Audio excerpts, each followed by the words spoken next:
Oke, teman-teman selamat siang. Oke, jadi aku terima kasih dulu kepada terus pada Bina Pendidikan yang masih mempercayakan aku untuk menjadi mentor mata kuliah akuntansi ya. Mungkin kita perkenalan kembali nih teman-teman. Nama aku Desi Mayangsari, jadi aku dari angkatan 2023.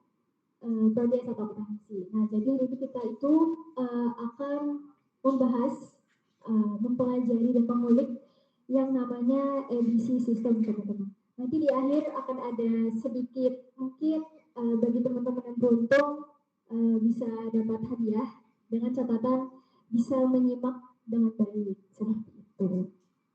Oke, jadi kita langsung mulai ke materi. Nah, jadi kita masuk ke pengertian dari ABC system dulu ya teman-teman. Nah, dari teman-teman sendiri pasti udah mempelajari lah ya yang namanya ABC system atau activity based costing. Nah, jadi untuk ABC atau activity based costing ini dia merupakan metode penentuan biaya yang mana dia itu menghitung biaya itu berdasarkan aktivitasnya teman-teman. Jadi dia itu menghitungnya itu berdasarkan aktivitas yang benar-benar dilakukan oleh suatu perusahaan. Nah, entah itu bisa berupa produk atau bisa juga berupa jasa. Kalau produk itu biasanya umumnya itu lebih ke perusahaan manufaktur, teman-teman. Nah, jadi bedanya dengan metode tradisional itu biasanya kalau metode tradisional itu dia membebankan biayanya itu secara merata. Jadi beda sama si activity based costing ini. Untuk activity based costing ini dia perincian biayanya itu dihitung lebih rinci seperti itu. Berbeda dengan tradisional itu dia langsung membebankan seluruh biayanya itu jadi satu. Nah, terus juga misalnya nih teman-teman contohnya itu ada toko kue. Nah, jadi dia tuh menjual dua jenis kue.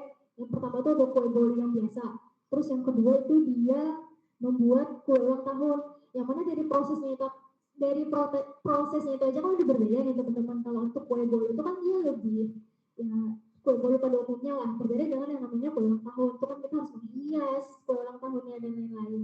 Nah, kalau di metode tradisional itu mereka langsung membebankan biaya itu jadi satu gitu kan. Sedangkan dari prosesnya aja kan beda loh. Untuk misalnya untuk kue bolu itu dia cuma memerlukan 2 tahapan, sedangkan di kue ulang tahun karena kita harus menghias kuenya dan banyak lagi biaya yang harus dikeluarkan. Nah, itu jauh berbeda. Jadi untuk tradisional itu dia langsung membebankan jadi satu gitu. Sedangkan di ABC tadi per tahapan itu ada perhitungannya kayak gitu teman-teman. Nah, misalnya biayanya tuh dibagi rata kayak si metode tradisional tadi. Nah, itu hasilnya itu pasti kurang akurat lah teman-teman. Beda dengan si ABC tadi. Nah, itu kan ulang tahun tadi biayanya itu juga karena dia lebih banyak mengeluarkan biaya gitu ya. Terus juga lebih banyak proses yang harus dilalui itu tentu yang dikeluarkan juga lebih banyak kayak gitu. Terus juga selain biaya yang dikeluarkannya itu lebih banyak untuk si ABC untuk yang kue ulang tahun tadi, pasti sumber daya yang digunakan juga akan lebih banyak. Nah, untuk yang sebelah kanan ini, itu kita bisa lihat juga bahwa sumber daya yang digunakan untuk melakukan aktivitas, lalu aktivitas itu tuh menghasilkan biaya yang mana itu biaya itu akhirnya dibebankan ke produk. Jadi ada sumber dari sumber daya itu dia menghasilkan yang namanya biaya. Nah, terus juga biaya itu dibebankan ke produk. Seperti itu, teman-teman. Jadi melalui si ABC ini perusahaan itu dia lebih bisa mengetahui penyebab munculnya biaya itu lebih jelas ketimbang si metode tradisional atau yang konvensional itu tadi. Nah, selanjutnya itu ada komponen utama di dalam sistem ABC. Jadi yang pertama itu ada yang namanya cost object, yang mana cost object itu adalah objek yang akan dibebani oleh biaya. Nah, biasanya itu contohnya itu bisa berupa produk, bisa jasa, bisa juga pelanggan atau proyek-proyek tertentu. Terus juga yang kedua tuh ada yang pastinya itu activity, yang mana ada sebuah aktivitas yang dilakukan dalam suatu proses bisnis. Lalu yang ketiga itu ada cost pool, yang mana cost pool ini itu merupakan kumpulan biaya yang dikelompokkan berdasarkan jenis aktivitas tertentu.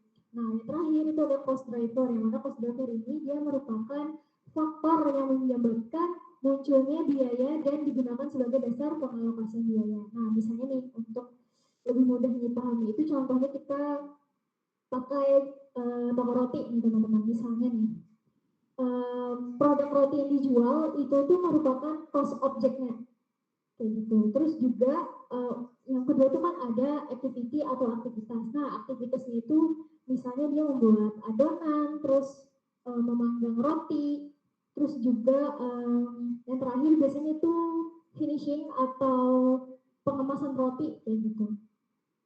Terus juga biaya yang dikeluarkan dari si pengemasan roti itu tadi, nah itu tuh dapat dikumpulkan dalam satu cost pool, karena cost pool itu tadi kan dia merupakan kumpulan biaya yang dikelompokkan berdasarkan aktivitas tertentu. Nah, kemudian untuk jumlah roti yang dikemas itu dapat digunakan juga sebagai yang namanya cost driver itu tadi untuk membebankan biaya pengemasannya ke setiap produk. Nah, bisa juga untuk cost driver ini lebih mudah itu contohnya misalnya kita naik taksi online. Itu kan taksi online itu biasanya ada kayak jarak tempuhnya gitu loh teman-teman. Nah, jarak tempuhnya itu kan yang menentukan seberapa kita membayar. Nah, jadi jarak tempuhnya itu yang merupakan yang namanya cost driver gitu. Jadi semakin jauh jaraknya kan semakin tinggi juga biaya yang kita keluarkan. Nah, kayak gitu. Jadi keempat komponen ini dia saling berhubungan di dalam proses pengalokasian biaya. Nah, selanjutnya ini ada hierarki biaya, yang mana untuk hierarki biaya ini dia dikelompokkan di dalam 4 tingkatan. Yang pertama itu ada biaya tingkat unit atau unit level cost. Untuk unit level cost ini dia merupakan biaya yang muncul untuk setiap produk yang dibuat teman-teman. Misalnya contohnya itu adalah biaya bahan baku. Lalu yang kedua itu ada biaya tingkat batch atau batch level cost. Ini biaya yang biasanya itu muncul setiap produksi itu dilakukan dalam kelompok atau dalam suatu batch gitu. Nah, misalnya kayak biaya setup mesin. Lalu yang ketiga itu ada biaya pendukung produk atau product standing cost, yang mana ini tuh kayak biaya desain produk atau biaya semacam pengembangan produk baru lah untuk perusahaan yang ingin mengembangkan produk itu ke tingkat yang lebih baik. Terus juga yang terakhir itu ada biaya pendukung fasilitas teman-teman. Nah, ini tuh biaya yang mendukung kegiatan operasional perusahaan secara menyeluruh. Nah, misalnya itu kayak biaya keamanan, terus juga bangunan. Itu bangunan kan biasanya menyusup ya teman-teman. Jadi ada yang namanya juga biaya penyusupan bangunan. Nah, misalnya tuh di pabrik minuman nih teman-teman, bahan bakunya itu kan untuk setiap botol itu, nah itu tuh merupakan biaya tingkat unitnya. Terus juga ada yang namanya biaya yang dikeluarkan untuk membersihkan mesin setiap kali produksinya itu dijalankan. Nah, itu termasuk ke biaya tingkat batch itu tadi. Karena kan seperti pada contohnya tadi, untuk biaya tingkat batch itu, dia itu muncul setiap kali produksi itu dilakukan dalam satu kelompok. Nah, biasanya kan kita ada membersihkan mesinnya juga loh teman-teman. Nah, itu bisa masuk ke dalam biaya tingkat batch. Terus juga yang ketiga tadi kan itu biaya pendukung produk. Nah, ini kan tadi contohnya kayak biaya desain produk. Nah, jadi setiap perusahaan itu ingin membuat kemasan baru nih untuk produknya. Nah, itu bisa termasuk ke dalam si biaya pendukung produk itu tadi. Terus juga yang terakhir itu biaya pendukung. Contohnya yang tadi kayak misalnya biaya yang dikeluarkan untuk keamanan pabrik, misalnya untuk penjaga pabriknya kah, nah itu masuk ke biaya pendukung fasilitas seperti itu. Nah, jadi dengan adanya pembagian kayak gini tuh, biasanya tuh perusahaan tuh lebih bisa memahami lah struktur biayanya mereka. Nah, next ini ada manfaat edisi. dan keuntungan dari penerapan ABC. Nah, jadi manfaat yang pertama itu yang pasti dia lebih meningkatkan akurasi perhitungan biaya karena biayanya itu dialokasikan berdasarkan aktivitas yang sebenarnya mereka lakukan kayak gitu teman-teman. Jadi per aktivitas itu ada biayanya masing-masing dan dihitung masing-masing. Terus juga yang kedua itu membantu perusahaan untuk menentukan harga jual yang lebih tepat karena biayanya tidak dijadikan satu nih teman-teman, tapi dipisah-pisah berdasarkan aktivitasnya masing-masing. Jadi itu kan ada perhitungan masing-masing tuh. Nah, itu lebih memudahkan perusahaan untuk menentukan harga jual produknya seperti itu. Terus juga yang ketiga itu membantu mengetahui produk atau pelanggan mana yang lebih menguntungkan. Selain itu juga untuk ABC ini dia bisa membantu perusahaan menemukan aktivitas yang tidak memberikan nilai tambah sehingga bisa dikurangi atau dihilangkan. Misalnya nih perusahaan nih dia punya dua produk nih teman-teman, terlihat itu sama-sama menguntungkan nih produknya itu. Setelah menggunakan si ABC ini tadi, ternyata salah satu produk itu membutuhkan banyak aktivitas tambahan, jadi ternyata biaya yang dikeluarkan itu ternyata jauh lebih besar, jadi harga jualnya kan pasti lebih tinggi juga loh, karena semakin tingginya biaya berarti harga jualnya juga akan naik untuk mendapatkan keuntungan seperti itu teman-teman. Jadi dari informasi yang didapat setelah mereka menghitung masing-masing produk itu dengan menggunakan metode ABC ini, perusahaan itu lebih bisa mengevaluasi lah atau memperbaiki proses kerja yang seharusnya mereka lakukan. Jadi lebih bisa lebih efisien seperti itu. Oke, next. Ini ada implementasi ABC dan juga penerapannya di perusahaan jasa maupun dagang. Jadi untuk proses implementasi ini dia yang pertama dimulai dari mengumpulkan dan juga mengevaluasi data biaya yang dimiliki oleh perusahaan. Nah, setelah itu perusahaan itu dia menentukan dulu nih tujuan penggunaan si ABC itu untuk apa. Terus juga mengidentifikasi aktivitas utama yang dikeluarkan dari suatu produk gitu teman-teman. Terus juga menentukan cost drivernya, menghitung tarif aktivitasnya, dan juga mengalokasikan biayanya itu ke objek biaya. Nah, setelah semuanya itu dihitung nih teman-teman, hasilnya itu digunakan untuk mendukung pengembalian keputusan dan perbaikan dari kinerja perusahaan. Jadi di sini tuh dia kadang cuma dipakai sedang perusahaan manufaktur aja teman-teman, tapi bisa juga untuk perusahaan jasa ataupun dagang. Misalnya nih untuk jasa rumah sakit lah misalnya nih.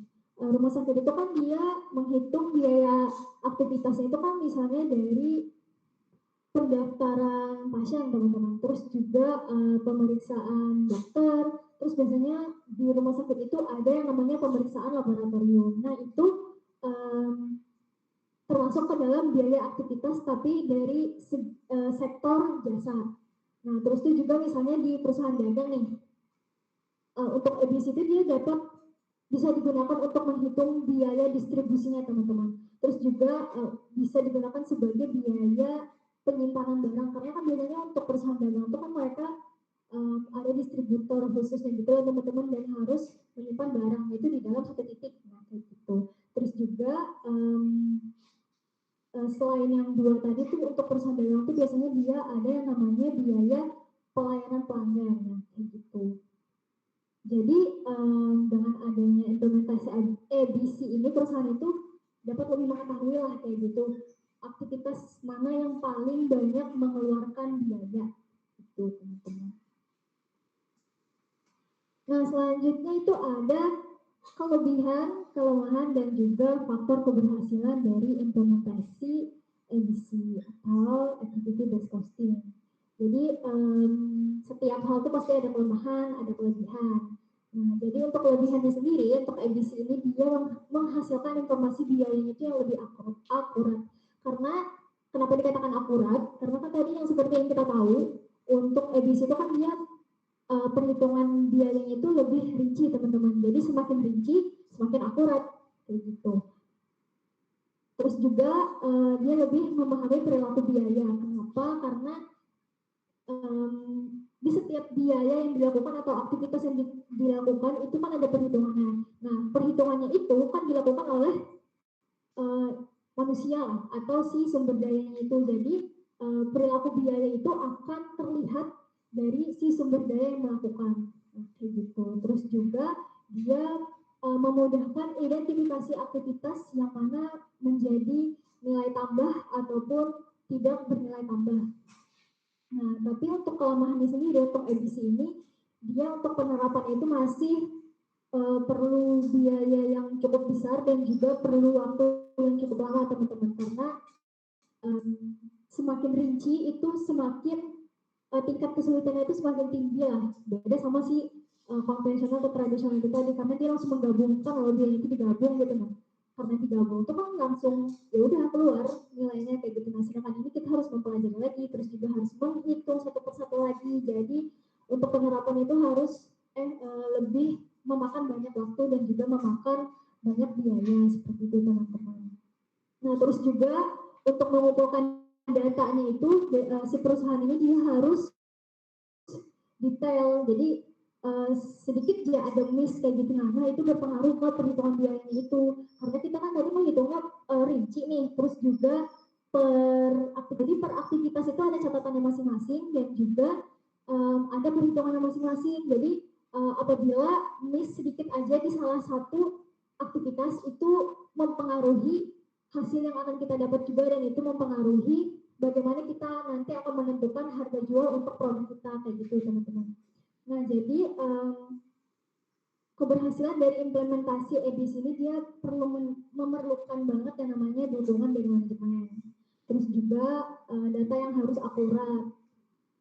Karena ya itu tadi, kalau data kita akurat itu akan berpengaruh ke bagaimana manajemen itu akan menentukan yang namanya harga jual produk. Terus juga sistem informasi itu juga harus memadai, dan juga sumber daya manusianya harus kompeten. Kalau sumber daya manusianya tidak kompeten, misal yang harusnya kita mengeluarkan biaya 200.000, tapi karena dia tidak kompeten, akhirnya kita akan mengeluarkan biaya 500.000. Nah, itu kan nanti berpengaruh juga nih ke harga jual, karena akhirnya nanti si produk itu harga asli si produk ini sebelum kita menentukan harga jual itu akan tinggi juga gitu. Nah, karena kita perusahaan itu kan pasti mau punya untung loh teman-teman, jadi itu berpengaruh juga ke harga jual yang akan ditetapkan oleh perusahaan. Nah, ini ada tambahan sedikit.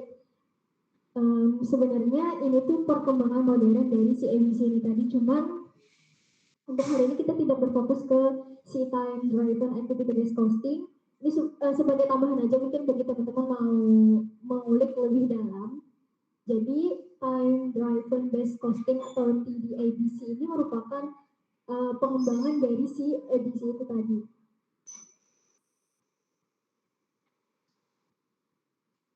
Yang mana pengembangan dari ABC yang tradisional itu yang menggunakan, dia ini menggunakan waktu sebagai dasar utama dalam pengalokasian biayanya.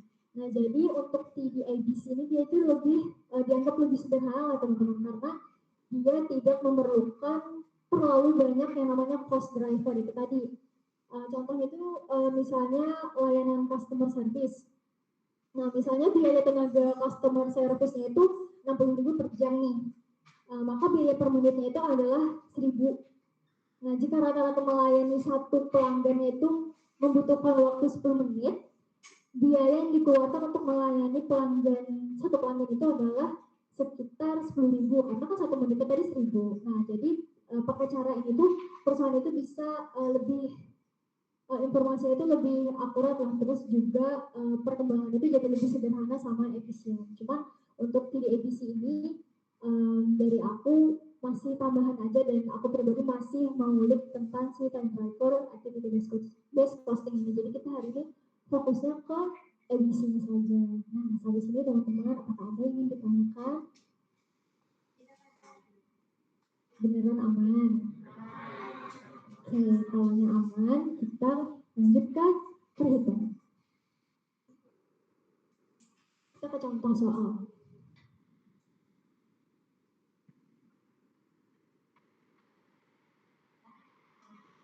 Nah, jadi ini ada contoh soal data akuntansi yang mana dia dari suatu perusahaan itu mempunyai dua produk. Kita sebut aja produk A dan juga produk B.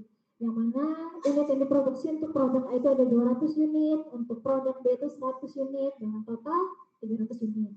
Terus juga ada biaya bahan langsung yang dikeluarkan oleh produk A itu sebesar 600.000, untuk produk B itu sebesar 150.000 dengan total 750, dan biaya tenaga kerja langsungnya itu sebesar yang A, produk A itu sebesar 200.000, produk B-nya sebesar 50.000 dengan total seluruh biaya tenaga kerja langsungnya 250.000. Nah, jadi untuk total biaya utama produk A itu adalah 800.000, total biaya utama produk B itu 200.000 dengan total keseluruhannya adalah 1 juta rupiah. Terus juga ada biaya overhead pabrik yang mana yang didasarkan aktivitas itu.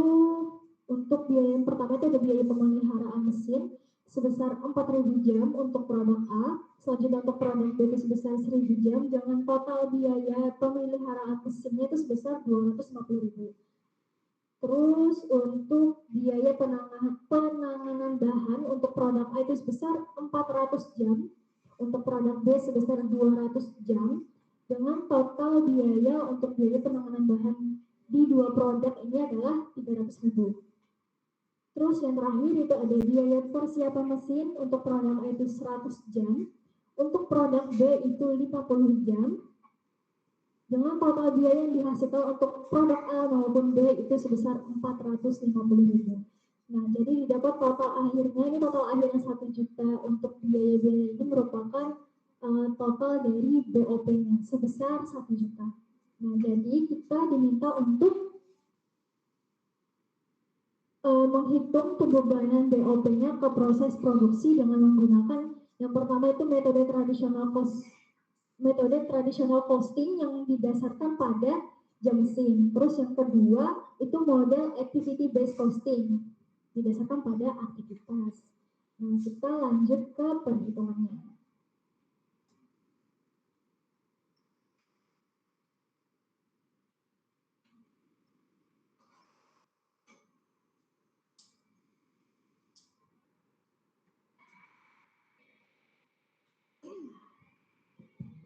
Nah, jadi yang pertama itu kita kan tadi dimintanya untuk menghitung yang metode tradisional dulu nih teman-teman. Metode tradisional itu dia lebih gampang lah, lebih sedikit gitu, karena dia langsung menghitung jadi satu gitu teman-teman. Nah, jadi yang pertama itu ada metode model tradisional atau traditional costing.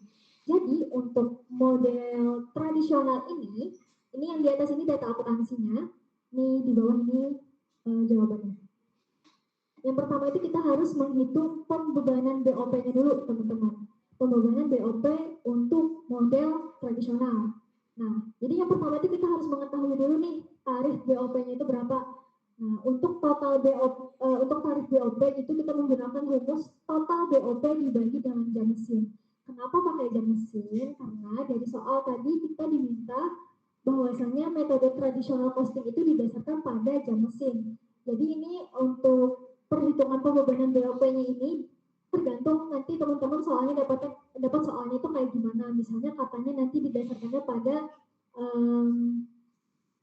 misalnya didasarkan pada pemeliharaan mesin kah, nah kayak gitu-gitu. Jadi disesuaikan aja dengan soal yang ada seperti itu teman-teman. Atau misalnya didasarkan pada penanganan bahan kah, jadi memakai biaya penanganan bahan seperti itu. Karena di sini kita menggunakan jam mesin, maka kita menggunakan yang ini 4.000 dengan 1.000. Nah, jadi yang pertama kita menghitung tarif BOP-nya dulu. Tarif BOP itu menggunakan rumus total BOP. Total BOP itu yang ini tadi, yang 1 juta dibagi dengan jam mesin. Nah, jam mesin ini di sini 5.000. Kenapa 5.000? Karena 5.000 ini didapat dari penjumlahan total jam yang dikeluarkan untuk produk A maupun produk B. Karena di sini produk A-nya 4.000 dan produk B-nya 1.000, kita totalkan didapat sebesar 5.000 jam. Nah, kita bagi tuh 1 juta dibagi dengan 5.000 jam, didapat total tarif BOP per unitnya itu sebesar 200. Ini untuk per unit. Selanjutnya kita langsung membebankan nih ke produk A maupun produk B. Karena kita sudah mengetahui loh tarif BOP-nya. Langsung aja kita bebankan ke produk A maupun produk B. Nah, untuk membebankan BOP ke produk A itu kita, karena tadi kita menggunakan dari soal itu kita diberitahu didasarkan pada jam mesin. Berarti kita menggunakan yang jam mesin aja. Nah, yang pertama itu yang produk A menggunakan rumus jam mesin produk A dikali dengan tarif BOP. Nah, jam mesin produk A itu tadi sebesar 4.000. Diambil dari sini. 4.000 dikali dengan tarif BOP per unit. Tarif BOP per unit tadi kita sudah hitung di atas yang 200 ini. Jadi tinggal dikali aja 4.000 jam dikalikan dengan 200 rupiah didapat total akhirnya sebesar 800.000. Betul. Terus yang selanjutnya untuk BOP dibebankan ke produk B masih sama karena kita dari soalnya tadi kita menemukan bahwasanya jam mesin dia itu penghitungan tradisionalnya menggunakan jam mesin, jadi kita cuma mengambil dari yang jam mesin aja. Nah, untuk BOP dibebankan ke produk B itu jam mesin produk B, sorry typo. Oke, jam mesin produk B dikalikan dengan tarif BOP.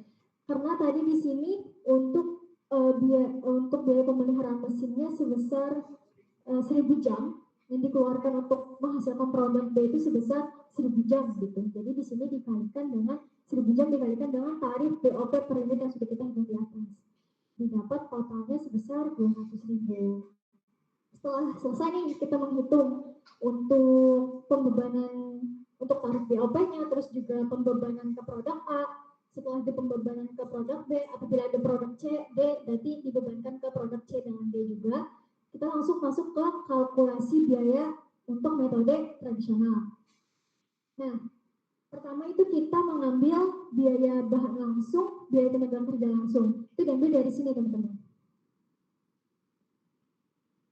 Diambil dari sini. Biaya bahan langsung, terus juga biaya tenaga kerja langsung. Untuk produk A itu dia biaya bahan langsungnya sebesar 600.000. Kalau produk B itu tadi sebesar 150.000. Selanjutnya itu ada biaya tenaga kerja langsung atau BTKL untuk produk A itu sebesar 200.000 dan untuk produk B sebesar 50.000. Nah, untuk BOP-nya itu kita menggunakan yang kita hitung tadi, yang sudah kita bebankan BOP dibebankan ke produk A, terus juga BOP dibebankan ke produk B. Jadi kita ambil untuk yang produk A, totalnya tadi sebesar 800.000 ini dilihat dari warnanya aja ya teman-teman. Terus juga untuk BOP yang dibebankan ke produk B, kita ambil yang sudah kita hitung tadi sebesar 200.000. Setelah itu kita totalkan nih semuanya 600 tambah 200 tambah 800 didapat sebesar 1.600.000. Untuk produk B 150 ditambah 50 ditambah 200 didapat total akhirnya sebesar 400.000. Nah, untuk unit yang diproduksi itu sama kita ambil di soalnya juga yang ini yang paling pertama. Karena untuk produk A ada 200 dan untuk produk B itu 100, maka kita tinggal bagi aja nih supaya kita tahu biaya per unitnya itu berapa. Nah, jadi untuk produk A itu sebesar 8.000 didapat dari 1.600.000 dibagi dengan 200 unit. Terus juga untuk produk B itu kita dapat sebesar 4.000 didapat dari 400.000 dibagi dengan 100 unit. Nah, ini untuk metode yang tradisional. Lebih simpel lah untuk si metode tradisional ini karena dia langsung dibebankan produk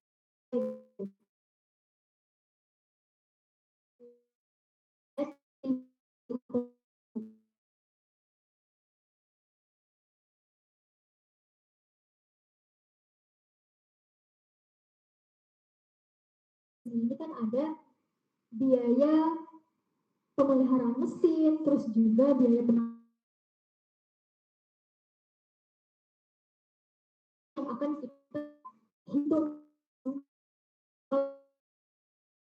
termasuk ke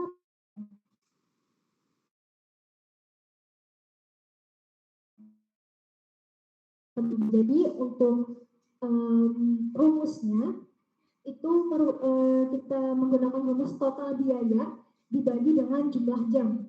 Nah, total biaya untuk pemeliharaan mesin tadi diambil dari sini. Pemeliharaan mesin dulu sebesar 250.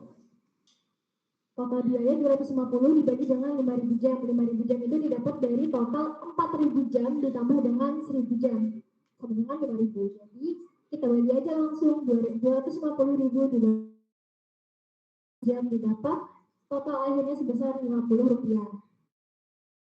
Nah, setelah itu kita langsung membebankan si biaya pemeliharaan mesin ini ke masing-masing produk. Yang pertama kita pakai produk A dulu. Nah, membebankan ke produk A-nya itu, kita rumusnya masih sama. Itu total jam yang dihasilkan untuk produk A dikali dengan BOP per unit yang sudah kita dapat di bagian biaya pemeliharaan mesin. Karena tadi totalnya itu sebesar 50 per unit, itu tinggal kali aja untuk produk A itu 4.000 jam. 4.000 jam diambil dari data yang disediakan dikali dengan Rp50. Didapat total akhirnya sebesar 200.000.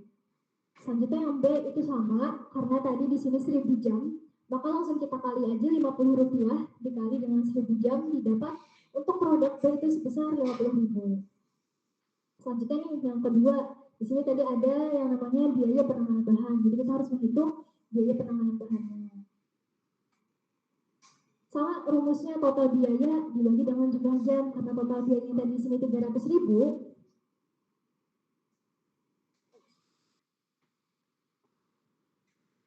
Maka untuk 300.000 ini dibagi dengan total jam dari produk A maupun produk B. Karena untuk produk A tadi 400 jam berdasarkan data perusahaan, dan untuk produk B itu sebesar 200 jam, ditambah itu dapat 600 jam.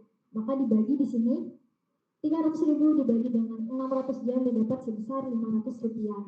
Selanjutnya kita bebankan ke masing-masing produk, sama rumusnya dan perhitungannya kayak yang sebelumnya. Untuk produk A tadi karena dia 400 jam di data perusahaannya, berarti 400 jam dikali dengan Rp500, didapat total akhirnya sebesar 200.000. Sama yang produk B juga, karena tadi itu di produk B itu 200 jam, maka langsung kita kali Rp500 dikali dengan 200 jam, didapat total akhirnya sebesar 100.000. Gitu. Nah, biaya yang terakhir itu kita menghitung biaya persiapan mesin.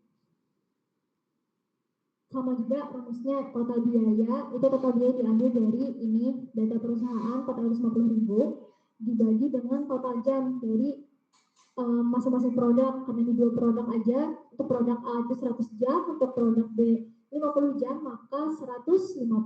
Jadi 450 dibagi dengan 150 jam itu didapat sebesar Rp3.000. Selanjutnya itu masih sama, dibebankan ke produk A atau produk B, karena tadi produk A itu sebesar 100 jam, langsung dikalikan 3.000 dikalikan dengan 100 jam itu didapat sebesar 300.000. Selanjutnya untuk produk B itu 3.000 dikalikan dengan 50 jam, didapat total akhirnya sebesar 150.000. Nah, ini sudah dapat nih kita masing-masing biaya untuk produk A maupun produk B. Pemeliharaan mesin udah, produk A tadi 200.000, terus produk B-nya 50.000. Begitupun untuk penanganan bahan sampai persiapan mesin, kita sudah tahu untuk masing-masing produk itu berapa harganya. Dari sini tuh sebenarnya udah kelihatan teman-teman. Kalau di sini tadi kan kita cuma menggunakan si jam mesin aja, jadi dibebankannya kayak itu. Sedangkan ini kita benar-benar merincikan dari masing-masing aktivitas yang dilakukan oleh perusahaan. Sampai sini dapat dipahami? Oke, nah selanjutnya kita melakukan pembebanan BOP. Sebenarnya untuk pembebanan BOP ini sudah kita rincikan di sini, cuma bisa kita masukkan ke dalam tabel agar lebih mudah kita pahami. Nah, ini perhitungannya sama. Karena tadi di sini kita sudah dapat Rp50 nih. Jadi tinggal kali aja 4.000 dikali 50, 200, sama kayak ini tadi 200. Terus untuk produk B 50. Cuman ini bedanya kita langsung masukkan ke dalam tabel supaya lebih mudah untuk dibaca dan dipahami. Sampai ke persiapan mesin. Untuk produk A ini tadi 300.000, sama di sini nih 300.000. Terus untuk produk B-nya 150. Sudah sama nih. langsung kita masukkan ke dalam kalkulasi biaya berdasarkan aktivitas. Untuk biaya bahan langsung dan biaya tenaga kerja langsung itu sama kayak yang di tradisional tadi, kita ambil datanya dari sini. Nih yang dua ini. Kita ambil datanya dari situ. Untuk produk A, untuk biaya bahan langsungnya 600.000, untuk produk B itu 150.000, terus juga ada BTKL, itu untuk produk A-nya 200.000, untuk produk B sebesar 50.000. Nah, yang membedakan karena tadi kita menghitung seluruh biaya aktivitas, tadi kan ada 3 aktivitas nih, ada biaya pemeliharaan mesin, ada biaya penambahan bahan, terus juga ada biaya persiapan mesin yang sudah kita hitung masing-masing. Nah, jadi kita tinggal masukkan aja yang di dalam sini tadi. Nah, biaya pemeliharaan mesin untuk produk A itu sebesar 200.000, kita masukkan ke sini. Terus untuk produk B yang ini itu sebesar 50.000, kita masukkan juga ke dalam sini. Terus juga biaya penanganan bahan, BOP-nya tadi sebesar 200.000, dan untuk produk B-nya 100.000, kita masukkan juga di sini 200 dan 100.000. Terus yang terakhir ada biaya persiapan mesin, kita lihat juga dari sini yang produk A tadi 300.000, terus juga produk B-nya sebesar 150.000, kita masukkan juga ke sini yang A dan B. Terus kita total.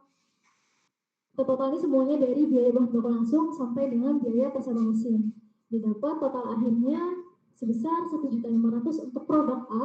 Untuk produk B sama kita total juga dari biaya bahan langsung sampai biaya persiapan mesin, didapat total akhirnya sebesar 500.000. Untuk unit yang diproduksi itu sama, kita ambil dari data perusahaan yang sudah disiapkan. Untuk produk A tadi 200 unit, untuk produk B 100 unit, tinggal kita bagi 1.500.000 dibagi dengan 200, kita dapat total akhirnya untuk produk A sebesar 7.500, dan untuk produk B kita dapat juga total akhirnya 500.000 dibagi 100 sama dengan 5.000. Nah, dari sini kelihatan nih bedanya teman-teman, dari untuk metode edisi biaya per unitnya produk A 7.500, sedangkan di sini 8.000. Beda loh, kelihatan loh bedanya kayak gitu. Nah, terus juga di sini nih untuk produk B ternyata 5.000, sedangkan di sini 4.000 aja. Nah, ini berpengaruh ke harga jual. Misalnya nih kalau kita pakai metode biaya tradisional, kan harga biaya per unitnya tadi kan untuk produk A 8.000 ya. Mungkin perusahaan itu akan mematok ke harga 10.000 misalnya menjualnya. Sedangkan di sini kelihatan nih 7.500 aja ternyata yang produk A, bisa aja perusahaan itu cuma menjual ke harga 9.000. Dari situ kelihatan lah bedanya gitu. Begitu kan untuk produk B, di sini malah 4.000 aja gitu. Nah, perusahaan mungkin menjualnya 6.000 misalnya, sedangkan di sini perusahaan itu bisa menjual dengan harga misalnya 7.000. Nah, dari situ aja itu yang dimaksud dari mempengaruhi yang namanya harga jual. Karena dari harga per unitnya aja kita harus tahu dulu yang akuratnya seperti apa. Sebenarnya ini sama-sama akurat, cuma yang membuat kurang akuratnya itu adalah dia itu untuk metode konvensional tadi dia langsung membagi semuanya itu jadi sama gitu. Nah, sedangkan masing-masing aktivitasnya aja itu berbeda. Nah, kayak gitu teman-teman. Oke, perhitungan ini teman-teman apakah ada yang ingin ditanyakan?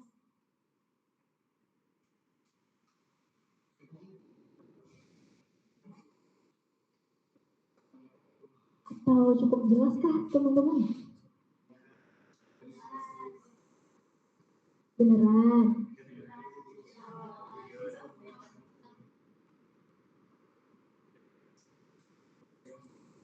Jadi ini sebelah kanan ada nggak teman-teman yang cowok-cowok nih mau bertanya banyak yang jelas kah apakah gitu?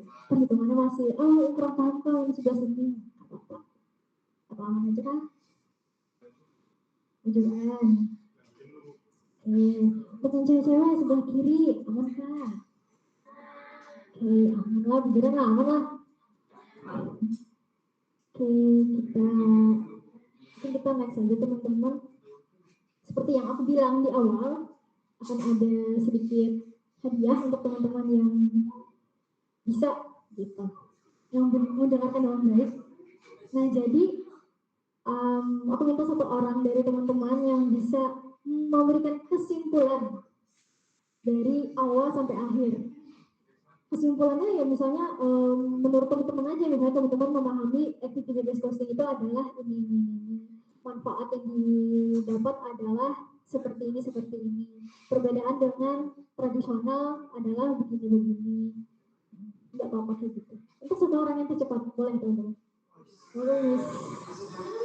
Ngeri loh. Lalu siapa namanya? Jepita. Oke. Lalu Jepita bisa berikan kesimpulan? Jadi kesimpulannya menurut ABS tadi kan aktivitas costing yang dimana penghitungan biaya itu berdasarkan aktivitas yang terjadi dalam perusahaan. Nah, keunggulannya tadi adalah keakuratannya lebih tinggi dibandingkan tradisional. Karena di tradisional tadi biaya itu akumulasi langsung semuanya tanpa mempertimbangkan aktivitas yang berbeda pada setiap produk. Lalu keunggulan lainnya itu dapat meningkatkan efisiensi dan harga jual pada produk itu di perusahaan. Lalu juga dapat memahami penyebab biaya dan perilaku aktivitas yang ada dalam perusahaan sehingga perusahaan itu lebih efektif dalam operasionalnya. Oke, bagus banget. Aku boleh tahu dulu. Sebenarnya Jessica untuk hadiahnya nanti aku traktir kapitalis. Bisa chat aku aja nanti jadi ada di grup kok. Oh iya. Oke, siap. Oke, untuk teman-teman yang lain mungkin bisa di next kesempatan apabila kita masih bertemu ya, bisa digunakan dengan baik teman-teman untuk mendapatkan tidak sebenarnya niatnya untuk belajar ya, tapi kalau dapat hadiah alhamdulillah gitu. Nah, kita ke kesimpulan. Betul yang kata Jovita tadi sudah sangat bagus. Nah, jadi metode ini tuh dia menghasilkan informasi biaya yang lebih akurat dan terlihat juga dari perhitungan yang kita hitung tadi, yang mana itu perbedaannya tuh sangat jelas teman-teman. Terus juga di sini dia membantu perusahaan dalam menentukan harga jual. Terus tuh meningkatkan yang namanya FYI, terus juga mendukung pengambilan keputusan yang lebih baik. Pengambilan keputusan ini dalam segi apa? Misalnya dalam segi menentukan harga produk atau harga jual. Jadi, meskipun nih implementasinya itu tadi kan kekurangannya kan membutuhkan lebih banyak waktu teman-teman dan juga penelitian yang lebih baik gitu ya untuk pengimplementasiannya. Tapi di samping itu manfaatnya juga lebih besar gitu nah untuk perusahaan karena dia dapat membantu perusahaan itu meningkatkan efektivitas dan juga daya saing. Mungkin itu aja nih teman-teman dari aku. Selanjutnya aku kembalikan ke moderator. Terima kasih banyak buat teman-teman. Semoga apa yang kita pelajari hari ini bermanfaat selamanya. Amin. Amin. Aku kembalikan ke moderator.